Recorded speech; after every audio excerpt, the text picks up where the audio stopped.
Good morning, सुप्रभात। आज की ताजा खबर के इस नए एपिसोड में मैं श्रुति खोपड़े आप सबका स्वागत करती हूँ। तो चलिए फिर शुरू करते हैं ग्लोबल न्यूज के साथ। यूएस के जॉबलेस क्लेम्स का डेटा यहाँ पे आ चुका है for the week ending of 2 August, मतलब लास्ट वीक के लिए। तो जॉबलेस क्लेम्स यहाँ पे स्लाइटली थोड़े से बड़े हैं, विच इज काइंड ऑफ बोल सकते हैं कि कंसर्न का पॉइंट है। जो 2 अगस्त के एंडिंग वाला वीक था उसमें 7,000 से जॉबलेस क्लेम्स बढ़े हैं। ओवरऑल 2,26,000 तक ये क्लेम्स रिपोर्ट हुए हैं till last week. Slightly more than 2,19,000 जो फोरकास्ट था ओवरऑल इकोनॉमिस्ट का। दिस इज मेनली बिकॉज एक साइन बोल सकते हैं कि बिकॉज ऑफ इकोनॉमिक अनसर्टेनिटी जो यूएस की अभी ट्रेड पॉलिसीज में है उसकी वजह से थोड़ा सा यहाँ पे एक एक्स्ट्रा एडिशनल सर्ज आया है in case of jobless claims. While जो ले ऑफ है, जो एम्प्लॉयज की तरफ से ले ऑफ चल रहे हैं, वो अभी भी लो है हिस्टोरिकल स्टैंडर्ड से। एंड ये कहा जा रहा है कि there is noticeable deterioration in labour market ये साल में।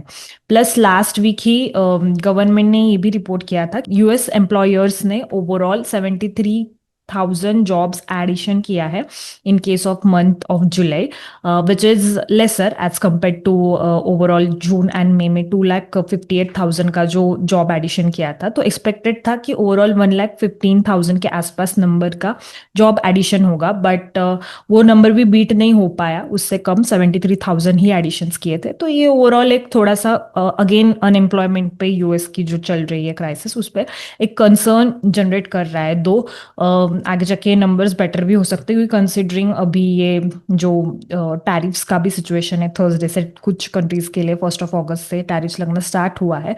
तो उसके बाद ऐसा एक्सपेक्टेड है कि maybe there can be some positive signs in case of employment जो ओवरऑल एनवायरमेंट है इन यूएस। दो जो टोटल नंबर ऑफ अमेरिकन्स है who are collecting this unemployment benefit, it is jumped by 38,000 July 26 जुलाई तक का जो week था तब तक। एंड वो number by the end of 26 July 1.97 million पे रिपोर्ट हुआ है, which is a historically highest number since November 21. So that's for the US job labor market. Next news is again from US. US expects a $50 billion tariff revenue from this month onwards, as per जो expectations है, ये बोली है US का जो chief है commerce department के। तो कॉमर्स सेक्रेटरी चीफ जो है उन्होंने ये कहा है कि 50 बिलियन मंथ एक टैरिफ रेवेन्यू यूएस अभी कलेक्ट करेगा बेस्ड ऑन जो भी टैरिफ्स नए लगे हैं from 1 August onwards. This is majorly because जो यूएस का ओवरऑल टैरिफ रेवेन्यू था पिछले मंथ, अगर हम बात करेंगे तो वो $30 बिलियन के आसपास था, तो वो बढ़ के 50 होने वाला है। मेजरली जो अभी ट्रेड डील्स के बाद भी कुछ कुछ कंट्रीज पे एडिशनल टैरिफ्स है, प्लस अभी मिस्टर ट्रम्प इन्होंने ये भी कहा है कि सेमीकंडक्टर चिप्स के लिए भी आगे जाके वो टैरिफ्स लगाएंगे। तो ये सारी कंडीशंस के लिए ऑन एन एवरेज एक्सपेक्टेड है $50 बिलियन का रेवेन्यू आएगा। एंड जो एवरेज टैरिफ रेट है अमेरिका का 10% था इसके पहले, वो भी बढ़ के 50% हो जाएगा on an average, which is one of the highest since last 1 century. तो ये काफी मेजर टैरिफ हाइक यहाँ पे है। सो जिसकी वजह से टैरिफ का रेवेन्यू जो है वो यूएस का बढ़ेगा। देन नेक्स्ट अभी आते हैं इंडियन इकोनॉमी के न्यूज़ पर। सो इंडिया के लिए एक पॉजिटिव न्यूज़ है। इंडियाज इलेक्ट्रॉनिक एक्सपोर्ट जो है वो जंप हुआ है by 47% to 12.4 billion in Q1 FY26। This is as per the data provided by India cellular and electronics association. Majorly significant exceed हुआ है majorly because of mobile phones export 55% से ये बढ़े हैं on Y Y basis. Though non mobile electronics ने भी यहाँ पे अच्छा खासा एक ग्रोथ रिपोर्ट किया है। जो मोबाइल फोन्स है वो एक्सपोर्ट बढ़ा है by 55% from $4.9 billion to 7.6। Estimated है ये नंबर भी $7.6 billion in Q1 FY26 Y Y basis पे।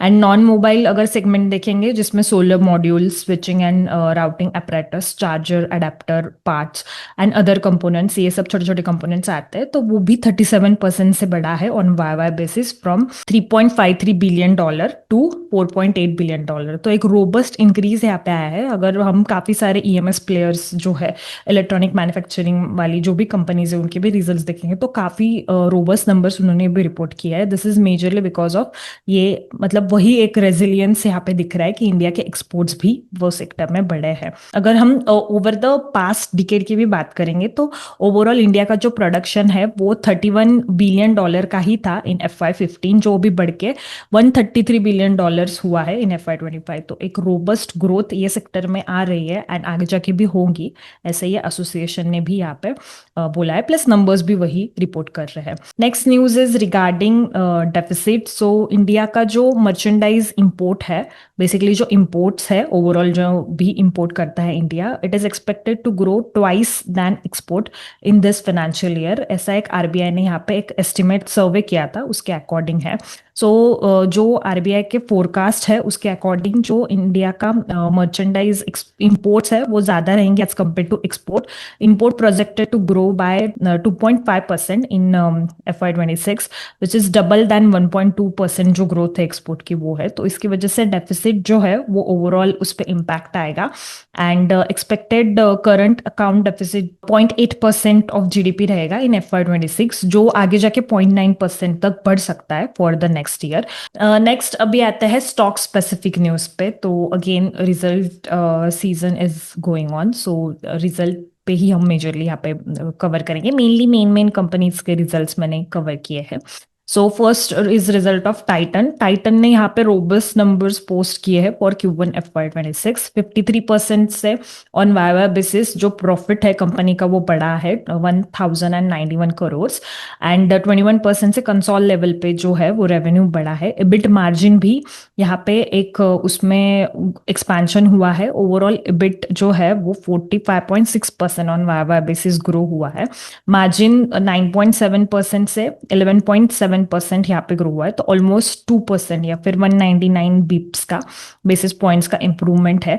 मेजरली जो ज्वेलरी सेगमेंट है उसमें एक रोबस्ट ग्रोथ है, प्लस वॉचेस में भी एक स्ट्रॉन्ग नंबर कंपनी ने रिपोर्ट किए हैं। तो अगर हम कंसोल लेवल पे अगर सेगमेंट वाइज भी देखेंगे तो ज्वेलरी बिजनेस ग्रो हुआ है 19% से on Y basis. Though watches में जो है वो रेवेन्यू उसका ग्रो हुआ है by 24%। As compare to that eye care में भी 13.3% का ग्रोथ रिपोर्ट हुआ है एंड अदर बिजनेस जिसमें इनका फ्रेग्रेंस ड्रेसेस वाला प्लस एक्सेसरीज वाले कुछ छोटे छोटे ब्रांड्स आते हैं जैसे स्किन वगैरह, तो वो ब्रांड्स का भी ओवरऑल रेवेन्यू ग्रो हुआ है बाय 49.8% ऑन वाई बेसिस। दो इबिट के टर्म्स में अगर बात करेंगे तो वॉचेस का जो इबिट है वो 156% से बढ़ा है। दिस इज मेनली बिकॉज थोड़ा सा इन्होंने प्राइसिंग में भी चेंज किया है।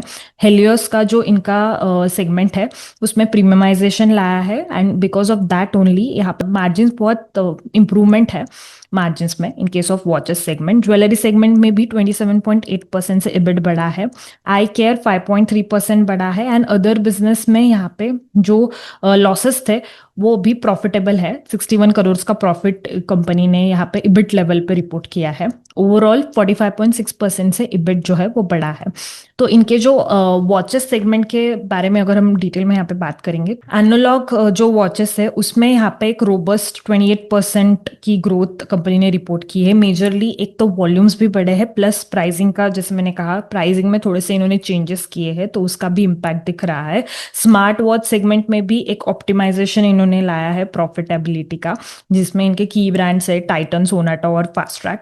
डबल डिजिट रेवेन्यू ग्रोथ है तीनों भी ब्रांड्स में। एंड इंटरनेशनल ब्रांड्स में अगर हम बात करेंगे तो हेलियोस जो इनका ब्रांड है वो भी एक्सपांड हुआ है 21% से as compare to last Q1 FY25, जिससे यही दिख रहा है कि एक वॉचेस में प्रीमियम वॉचेस को एक कस्टमर्स की तरफ से ट्रैक्शन है and which is visible in the watches का जो ओवरऑल यहाँ पे रेवेन्यू ग्रोथ है।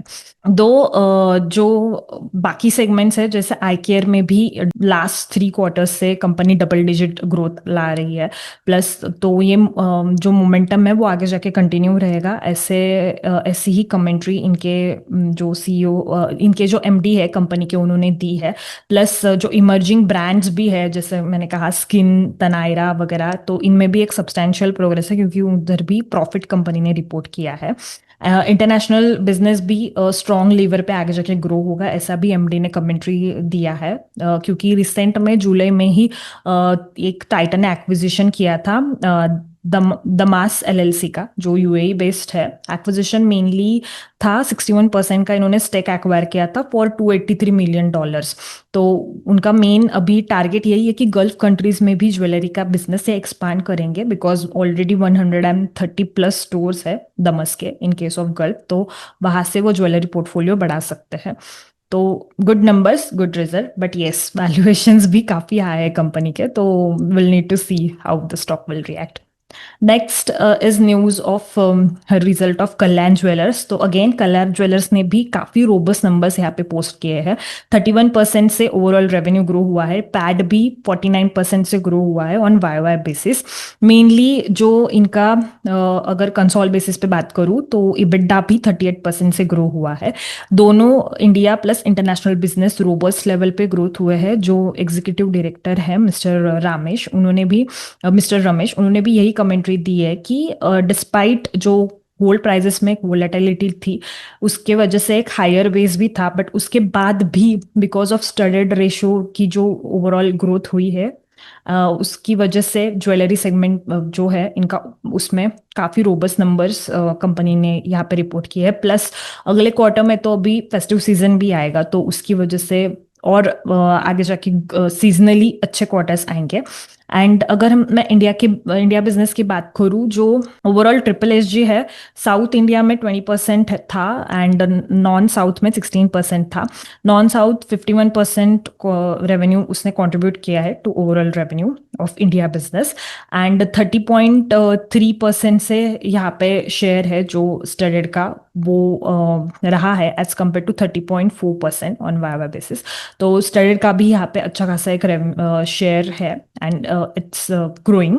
And in case of Middle East also revenue growth था 27% से, which is also showing a robust growth. तो दोनों बोल सकते हैं कि जोग्राफीज के engines are very strong for the company, and वही नंबर्स में रिफ्लेक्ट हो रहा है। And just to give a short hint that ये जो स्टॉक है वो ऑलरेडी हमारे मॉडल पोर्टफोलियो में भी है। तो जैसे कि हमारा ऑफर चल रहा है, आप सब लोग को पता ही होगा कि जो भी प्रोडक्ट्स हैं जिसमें जैसे मॉडल पोर्टफोलियो है, उसमें क्यूरेटेड जो इन्वेस्टमेंट थीसिस है, हर एक थीसिस वैल्यू ग्रोथ, वो हिसाब से ये सारे मॉडल पोर्टफोलियोज है। एंड प्लस जो स्टॉकोमीटर है जिसमें यदना का 5G बेस्ड जो एनालिसिस है, एंड फंडोमीटर, ये सारे प्रोडक्ट्स पे 50% ऑफ चल रहा है। तो आप SK50 ये कोड यूज कर सकते हो फॉर दैट, एंड वहां पे फिर 50% का जो डिस्काउंट है वो अवेल कर सकते हो। Please do check out our website. Next is the result of Solar Industries. Solar Industries ने भी यहाँ पे एक रोबस्ट बोल सकते हैं moderate kind of numbers post किए हैं। 18.24% से जो नेट प्रॉफिट है कंपनी का बढ़ा है on Y Y basis. Defence का जो रेवेन्यू है वो 115% से बढ़ा है on Y Y basis, though overall consol level पे रेवेन्यू 28% से ही बढ़ा है। मेनली जो इनका ग्रोथ मोमेंटम था, अगर पिछले 2 क्वार्टर्स की मैं बात करूँ तो 30% और रेवेन्यू में ग्रोथ दिख रही थी कंसिस्टेंटली, बट ये क्वार्टर में थोड़ा सा मॉडेस्ट ग्रोथ है। इसका रीजन भी जो कंपनी के सीईओ है इन्होंने यही बोला है कि बिकॉज माइनिंग इंडस्ट्री में लोअर डिमांड थी due to milder heat waves, and earlier थोड़ा सा मानसून भी था, जियो पॉलिटिकल डेवलपमेंट्स भी थे, उसकी वजह से एक इंडस्ट्री में ही ओवरऑल थोड़ा सा स्लगिश डिमांड था, उसकी ही वजह से एक मॉडरेट नंबर्स यहाँ पे इन्होंने रिपोर्ट किए हैं। दो अगर मैं प्रॉफिट लेवल पे बात करूँ तो इबिडा भी 19% से बढ़ा है, पैट लेवल पे 17% से यहाँ पे वाई वाई इंक्रीज है। ओवरऑल इसके बाद इन्होंने ये भी कहा है कि एक सक्सेसफुल टेस्टिंग भी कंपनी ने रिसेंटली कंप्लीट की है for anti drone system. Plus इनके सीईओ है, उन्होंने ये भी कहा है कि और additionally new equipments in case of UAV, मतलब जो ड्रोन्स होते हैं अनमैन व्हीकल्स, उनमें की है कंपनी ने। सो R&D is still going on, वहां से ऑर्डर्स भी अच्छे खासे कंपनी को आ ही रहे हैं। Overall order book by the end of the quarter stood at 16,800 crore, जिसमें से डिफेंस ऑलमोस्ट 15,000 करोड़ के आसपास है। So good result, but again valuation यहाँ पे भी काफी हाई है कंपनी के, तो विल नीड टू सी कैसे ये रिएक्ट करेगा। बट येस आगे जाके और बेटर परफॉर्मेंस एक्सपेक्टेड है कंपनी की तरफ से, बिकॉज ये क्वार्टर में बिकॉज ऑफ अर्ली मानसून थोड़ा सा हिट हुआ है। Next is result of Crompton Greaves. तो थोड़ा सा निगेटिव साइड पे रिजल्ट आया है, 6.5% से यहाँ पे कंसोल लेवल पे रेवेन्यू में डिक्लाइन कंपनी ने रिपोर्ट किया है ऑन वाई वाई बेसिस। दो इसका मेन रीजन यही है कि mainly because of weaker consumer demand, इनका जो ईसीडी वाला जो सेगमेंट है वहां पे भी हिट है। दो lightning is kind of muted and butterfly में भी यहाँ पे थोड़ा सा हिट है एज कम्पेयर टू दैट। अगर हम ओवरऑल EBITDA की भी बात करेंगे तो वो भी 17.6% से गिरा है on Y Y basis. Margin जो है वो नैरो हुए हैं फ्रॉम 10.9% जो Q1 FY25 में थे टू 9.6% ये क्वार्टर में। मेनली कंपनी ने यही कहा है कि फैन का जो बिजनेस है उसमें थोड़ा सबड्यूड डिमांड है, सीजनली वीक ही रहता है, but because of early monsoon भी वहाँ पे एक हिट हुआ है। दो कुछ नए प्रोडक्ट्स इन्होंने लॉन्च किए हैं तो वो उसमें इनको वो प्रीमियम प्रोडक्ट्स में ट्रैक्शन दिख रहा है, तो will need to see that. Plus अगर हम कंपनी ने इन्वेस्टर प्रेजेंटेशन में भी दिया था तो overall in case of ECD जो है वहाँ ही एक ओवरऑल स्लगिश ही डिमांड रही है इन केस ऑफ इंडस्ट्री। बाकी जो सेगमेंट्स है जैसे एसडीए उसमें कंपनी का इंडस्ट्री का ओवरऑल 6.8% का ग्रोथ रेट रहा है, तो कंपनी ने वहाँ पे भी मार्केट शेयर गेन किया है। सोलर पंप्स के केस में भी कंपनी ने डबल डिजिट यहाँ पे ग्रोथ रिपोर्ट की है, वहाँ पे भी कंपनी ने मार्केट शेयर ही ग्रो किया है, दो industry was kind of muted. Lightning के केस में भी ओवरऑल इंडस्ट्री लेवल पे ही प्रॉब्लम है, 5% का डिग्रोथ एज पर कंपनी का जो इन्वेस्टर प्रेजेंटेशन है उसमें उन्होंने बोला है, बट स्टिल वहां पे थोड़ा सा इन्होंने मार्केट शेयर गेन किया है, ऐसा ही उन्होंने एक बताया है। इन केस ऑफ बटरफ्लाई भी देखेंगे तो वहां पे भी ओवरऑल मार्केट शेयर गेन है, तो across all segments market share तो गेन है, बट ये बोल सकते हैं कि लाइटनिंग एंड ईसीडी के केस में इंडस्ट्री लेवल पे ही स्लगिश डिमांड है जिसका इम्पैक्ट कंपनी के नंबर्स में यहाँ पे दिख रहा है। अगर मैं स्टैंड अलोन लेवल पे बात करूँ तो ईसीडी का जो रेवेन्यू है वो 8% डिक्लाइन है ऑन वाई बेसिस। लाइटनिंग वैसे तो फ्लैटिश है एंड इबिट की भी बात करूंगी तो ईसीडी का यहाँ पे इबिट जो है वो 18% से गिरा है, वहां पे ही मार्जिन में ज्यादा कॉन्ट्रैक्शन है, 170 बेसिस पॉइंट से मार्जिन गिरे हैं इन Q1 FY26। लाइटनिंग के केस में 41% से यहाँ पे ओवरऑल जो इबिट मार्जिन है जो इबिट है वो बड़ा है, 370 बेसिस पॉइंट का मार्जिन एक्सपेंशन है। एंड बटरफ्लाई के केस में अगर हम बात करेंगे तो बटरफ्लाई के केस में भी यहाँ पे एक रोबोस्ट रिजल्ट ही उन्होंने दिया है, तो mainly ECD is the kind of pain point for company जो सीजनली डिस्टर्ब हुआ है बिकॉज ऑफ कूलिंग प्रोडक्ट्स का इतना ज्यादा डिमांड नहीं था, बट येस ग्रोथ है in case of solar pumps and बाकी स्मॉल डोमेस्टिक अप्लायंस का जो सेगमेंट है एसडीए मतलब जो है वहां पे। लाइटनिंग में भी इनके नंबर्स अच्छे आए थे बिकॉज B2B जो सेगमेंट है वहां पे काफी अच्छा ट्रैक्शन दिख रहा है, तो वहां पे उसके ही कारण एक डबल डिजिट उसमें ग्रोथ आई थी। दो रेवेन्यू में वो रिफ्लेक्ट नहीं कर रहा है क्योंकि B2C में थोड़ा सा यहाँ पे एक बोल सकते हैं कि डिमांड लेसर थी as compare to B2B। Then next is result of RateGain Travel Tech. So company ने 5% रेवेन्यू ग्रोथ यहाँ पे रिपोर्ट किया है on Y basis as compare to that. EBITDA जो है वो स्टेबल रहा है, मार्जिन्स में यहाँ पे थोड़ा सा डिप है। दिस इज मेनली बिकॉज अगर आप सबको पता होगा RateGain is a kind of a सास कंपनी, सॉफ्टवेयर ड्रिवन कंपनी है, सो ये अभी AI में continuously company is doing investments and उन्होंने गो टू मार्केट स्ट्रैटेजी जो है वो उसमें भी चेंज किया है, GTM करके additionally new teams they are getting there because थोड़ा सा गाइडेंस भी लोअर साइड पे ही दिया था 26 के लिए, तो उसके इनलाइन ही नंबर्स यहाँ पे रिपोर्ट हुए हैं। दो जो न्यू कॉन्ट्रैक्ट विंस है वो 37.7% से ऑन वाई बेसिस इंक्रीज हुआ है to 81.68 crore in this quarter which is a kind of पिछले 6 क्वार्टर का हाई था। अगर अदारा जो इसका सब्सिडरी है उसको एक्सक्लूड करेंगे तो ओवरऑल ऑल टाइम हाई पे है जो कॉन्ट्रैक्ट विन है एक क्वार्टर की 46 करोड़ की, जो 52.6% बढ़ी है ऑन वाई बेसिस। मार्जिन्स जैसे मैंने कहा कि AI में इन्वेस्टमेंट्स कर रही है कंपनी, उसके वजह से इम्पैक्टेड तो थे ही, प्लस एनुअल वेज हाइक्स के वजह से भी यहाँ पे एक मार्जिन्स में थोड़ा सा डिप है। मेजरली कंपनी के CEO जो है मिस्टर भानु चोपड़ा ने ऑप्टिमिस्टिक कमेंट्री ही दी है एंड गाइडेंस के जो पहले नंबर दिए थे सिंगल डिजिट ग्रोथ रहेगी रेवेन्यू में, ओवरऑल मार्जिन्स में यहाँ पे स्टेबलाइज रह सकते हैं 18% के अराउंड EBITDA लेवल पे, तो वही कमेंट्री आगे कंटिन्यू रहेगी ऐसा उन्होंने बताया है। सो आई थिंक आज के लिए बस इतना ही। आप मुझे कमेंट्स में ज़रूर बताइएगा कि आपको आज की ताज़ा खबर का ये एपिसोड कैसा लगा and have a great day ahead.